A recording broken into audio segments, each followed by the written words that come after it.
something that I super appreciated, just kind of found fascinating from that chapter when you're writing about ways to make syllabi more engaging, worthwhile, welcoming. You talk about how you, in your own syllabi, you include like icons to kind of help guide the eye or to like serve as signposts for those major sections. That is super cool. And how on earth did you come up with that? Well, at the beginning of the pandemic, I went to a thing called Camp Cool, which was Oh, online, yeah, and it was run by some of the people that I still think of as tremendous mentors: Karen Costa, Clay Mahoney, Judith Duttle, Melissa Whaler.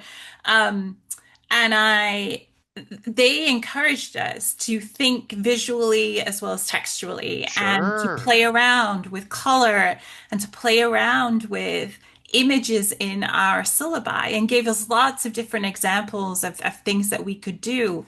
Um, and out of all of those things, the thing that really resonated with me was this idea of the little icons down the side of the page, as much as anything, just to signal here is a new section of information, right? I've had people ask me before, like, how do you choose the icons? How do you make sure that they directly relate to the thing next to it? Sometimes it's really clear, like my technology policy is next to a little icon of a computer, right? Sure. Yep. Yep. But sometimes it is much more about just that visual cue as someone is skimming through a syllabus. Here is a new piece of information. Here is a new policy. Your eye can rest here and know that there's going to be a change in topic. Um, and I love that they make the syllabus look friendly, right? And it's Yeah. colorful and it draws people in and it makes a lot more white space on a syllabus so that it's not quite so daunting a thing to have to process. So lots and lots of reasons that I just thought that what they were telling us was amazing. Yeah. Have you gotten any reaction from students as they're kind of going through these or you're going through these things together?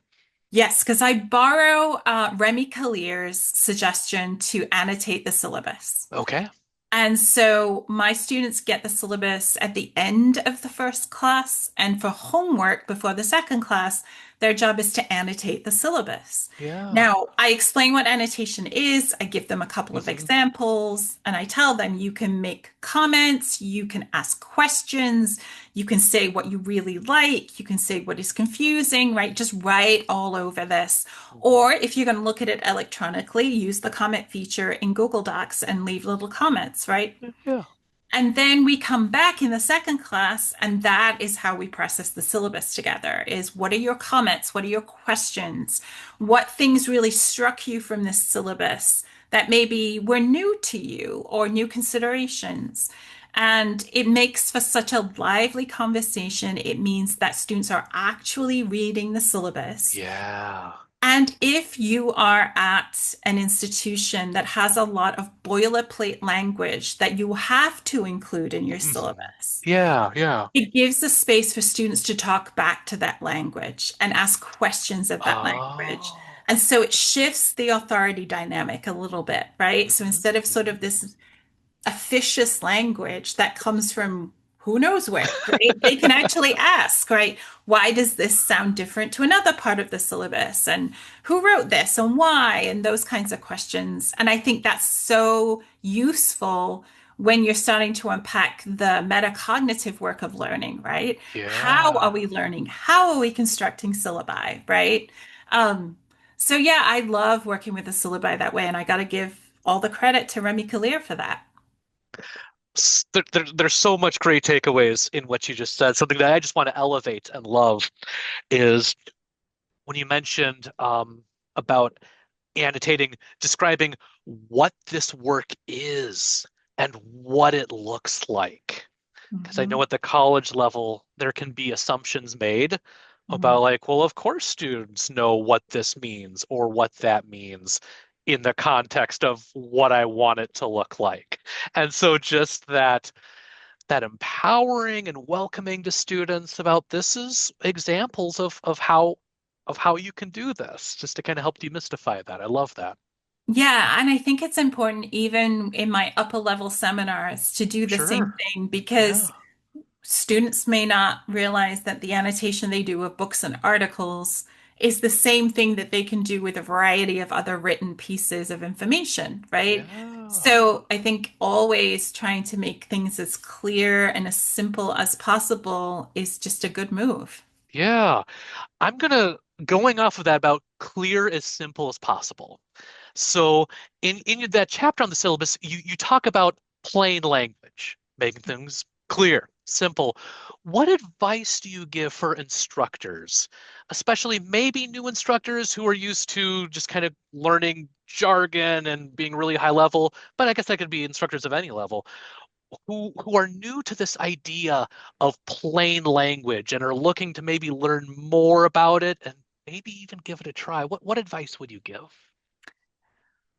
The advice I was given was from Sean Michael Morris and Chris Friend, who led my track at Digital Pedagogy Lab. Okay. And what they asked me to do, and all the other people in my track to do, was look at our existing syllabus and then try and write down a description of the student it was written to. So Oh, who was sort of hovering in the back of our mind. And I realized that my language betrayed deep distrust of that student, that I was sure, suspicious sure. of them, right? That I thought they were going to try and get one over on me. They were going to do things wrong. I had to anticipate that and tell them what the consequences would be, Yeah, right? yeah, That they were people that I thought maybe in even conflict with that thought is the fact that I assumed they knew a lot about academia, that yeah, they there was no hidden curriculum. It was just everybody knew all the same things, all the same words, right? And so I never had to explain myself. So once I realized this, once I had sat with the language of my syllabus and said, who is this aimed at? What does that person look like? What are their characteristics? mhm, And then realized it was somebody I didn't trust. I then was like, okay, I got to change that. I got to yeah, start writing this to somebody I do trust. yeah, It was never my intention to have this vision of all my students as people I didn't trust. It yeah, didn't actually describe the person I wanted to be in the classroom, but I had inherited, as many of us do, yep, syllabi from other courses, from my own professors. I thought this was just the way you did it, right? And I yeah, really needed someone, Sean and Chris, to say, what are you doing? Right? Who is this addressed to? So I think that's the thing to do is to look at the existing document and say, who is this addressed to? mhm, And then work out if that's who you really want to be addressing it to.